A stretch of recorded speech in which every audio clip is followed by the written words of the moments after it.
Okay, the lights are out. The cauldron is alive with worms.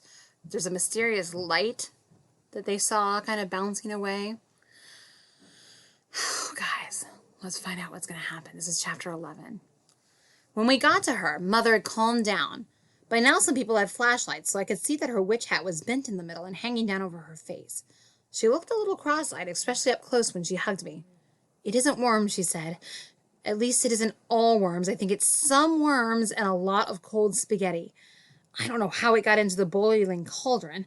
Boiling cauldron, ha! Boiling with squirmy worms. Anyway," she went on, "I only left for a minute to see if I could find you and Charlie. And when I came back, ugh! I thought you were in charge of the mystery maze," I said. "Not after some cat showed up and all but tore the whole thing down, scratching and squalling and leaving its fur everywhere. And not even its own fur. Someone had painted it black for Halloween, I guess." She leaned closer. "Goodness, I wish they would get the lights back on. I can't quite see who's with you." "Well," I said, "Howard's with me and Luella, Boomer and Maxine." "Not Charlie," Mother said. "Or Cecil? Have you seen them? Him? It?" She was pretty upset, so I just said yes, which wasn't really a lie because I had seen it. The lion costume. Then Mother said I should go get them since I knew where they were. "They may not still be there," I said. "Oh, they won't go roaming around in the dark," she said, "especially not in a slipcover and a floor mop." "You don't know where they are," Luella said as we left. This was true. But I knew where the slipcover and floor mop were in the downstairs hall by the teacher's room, which is where we all went, leaving my mother to deal with her wormy spaghetti. By now our eyes had begun to adjust to the darkness, but even so, Joanne said, everything is too spooky. The hall to the teacher's room was more than spooky. It was deserted. "That's because there's nothing special set up here," Stuart said. "No haunted hall or monster's mansion, just the teacher's room." "I've never been in the teacher's room," he added. "What do they keep in there?" "Kids," I said, "according to Imogene Hardman." We do not keep kids in the teacher's room, guys. Kid-free. We don't have kids in there. "Kids," I said, according to Imogene Hardman. That was what Imogene told Charlie, that if kids went into the teacher's room, they never got out again. "The teachers keep them in there," Imogene said, "with little bowls of water and old bologna sandwiches." "Come on," Stuart said. "What do they do in there?" "Ask Leroy," Luella said. "According to him, they hang out, watch TV, drink soda, and order in pizza. I don't know what they do. I've never been in there." "Me either," Albert said. "I never got invited."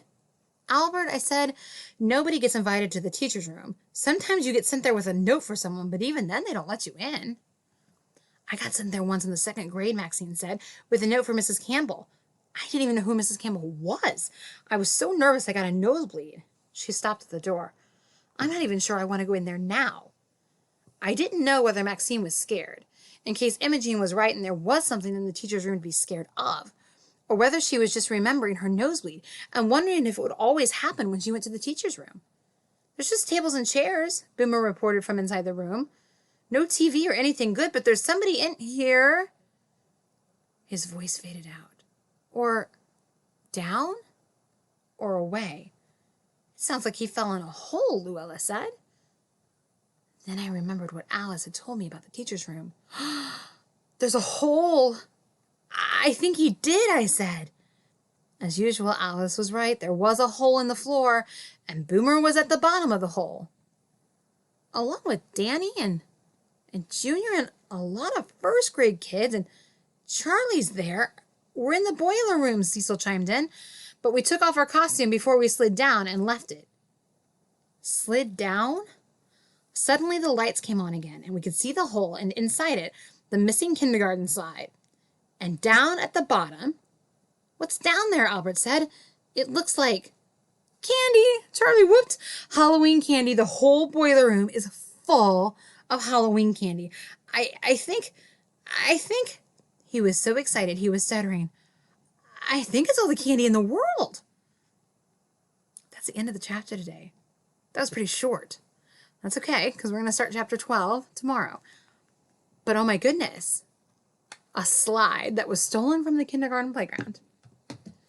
All of that Halloween candy in that hole. You remember they said earlier that there was a hole in the floor under the bookcase in the teacher's room which is why they couldn't use it for any of the Halloween stuff. They didn't want anybody to fall in the hole. So I wonder what happens next. How did that candy get there? How did that slide get there? You never know. All right, I'll check in with you tomorrow.